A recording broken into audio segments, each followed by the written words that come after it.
Okay, the topic name is mean function of random process. The main function of random process.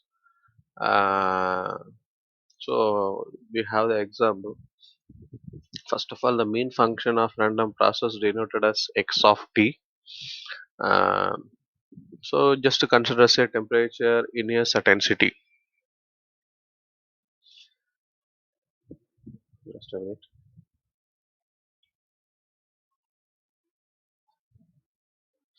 Yeah. So if you just consider some temperature of certain city. The city has a weather condition started. See the diagram started from January to December. So they just took 1 year. The year started from January to December. So that we can take it as a x-axis, and y-axis it's a mean function that is denoted as mu x of t. So that is we take it as y-axis. The expected value x of t is the lowest. How the weather condition is going on the year. That is denoted in the graph. So in the graph, we have winter and summer information. So the total year information specified in the graph. So how the winter, how the summer in during the month. For example, if we consider January to May, it has the lowest winter.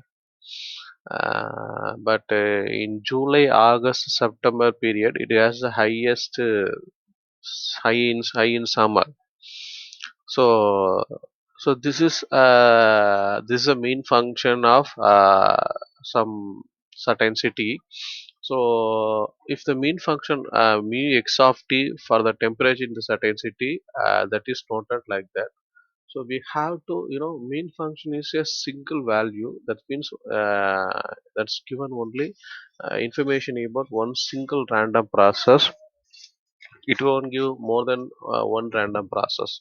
So you have the statistical property value of single process that is called as mu x of t. So mu mean random mean function of a random process. For a random process x of t, t the mean function will be give the equation mu x of t equal to e x of t. So definition valid for continuous time process, also discrete time random process. So this is a definition for both. For continuous time process, we already know the time period t for continuous time process. For discrete time process, we have to use n for that instead of t, we have to use the time period as n here in discrete time random process. So again, the equation started like that. The mu is denoted as mean function. Then x of n is here uh, discrete time function. Then e x of n. Okay.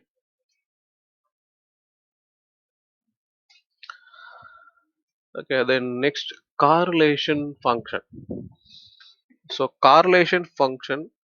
Here we are going to see about autocorrelation and autocovariance in that correlation function. So the mean function, so it will be give the expected value that is mean function will be shown only one process of random process, but that correlation and covariance if it will give the information about two type of random process. Okay, it give any information about two kind of signal. X of t1 and x of t2 is related, so you have to uh, see that it does not give us any information about how x of t1 and x of t2 is related, because mean function only given the value about only x of t. It won't give another kind of value x of t2 or x of t1, that won't be allowed by mean function. So autocorrelation, autocovariance will be give the relation between two function or two signal. Okay, the random process in autocorrelation, autocovariance. So autocorrelation function or correlation function, both are a same name. So Rx T1 comma T2. So that will be defined as E of x of T1 and x of T2, because T1 and T2 is a different information signal. So that is noted in autocorrelation and autocovariance.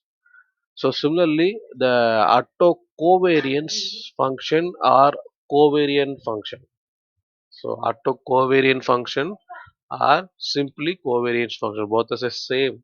Even if you can call autocovariant function or covariant function, so both are the same name.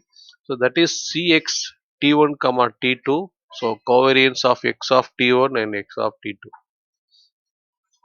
So that autocorrelation and autocovariance denotes Rx T1 comma T2, and here that autocorrelation and autocovariance denoted as Cx T1 comma T2.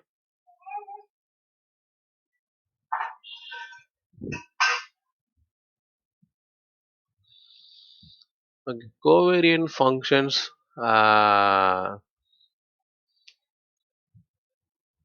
So covariant functions having positive covariance and negative covariance. So what is if it is positive covariance? So positive covariance so indicate that two variables tend to move in the same direction. So the two variable move in same direction, that is called as positive covariance. If two variable tend to move in inverse direction, that is called as negative covariance. So formula for covariance.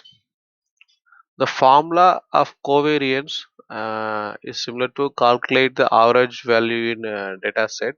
For example, the covariance between two random variables x and y can be calculated using the formula for population.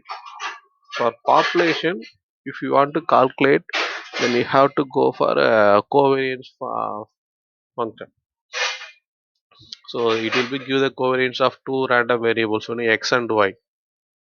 So this is a formula for covariance function. So covariance x comma y.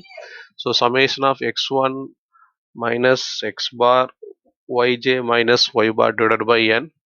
The sample covariance of the formula is slightly adjusted because the where xi is a value of x variable and yi is the value of y variable, and the x bar the mean average function of x variable, y bar it's a mean average function of y variable, and n is a number of the data point. Okay. So this is correlation and correlation functions. Thank you. We will see you next week.